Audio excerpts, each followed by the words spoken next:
Una splendida giornata di sole è fatto da cornice alla 37esima marcia delle rondini, domenica 10 aprile a Vittorio Veneto. La tradizionale manifestazione non competitiva riservata ai bambini delle scuole materne ed elementari della città ha visto quest'anno una partecipazione straordinaria con oltre 1000 iscritti. Spinti dall'entusiasmo della partecipazione anche dei genitori stessi e dei maestri che hanno appunto, pensando bene, sono frutto anche delle nostre manifestazioni 37 anni fa. Sono stato portato a ripeterla, siamo postati a ripeterla e speriamo che ci sia la sostituzione anche del Presidente, ci sia la sostituzione dei dirigenti eventualmente, ma che continui ancora questa manifestazione che è qualcosa di bello.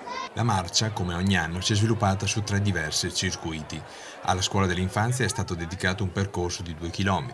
Le prime 3 classi delle elementari hanno affrontato un circuito di 3,5 km. Riservato alla quarta e quinta elementari invece il più lungo tragitto da 5,5 km.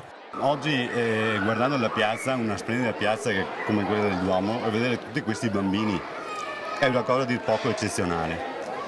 Direi che oltre, se ci sono gli sponsor, ci sono gli organizzatori, c'è il sole, una splendida giornata oggi, c'è la piazza, ma se su questa cornice non ci sono i bambini, penso che non si possa fare niente.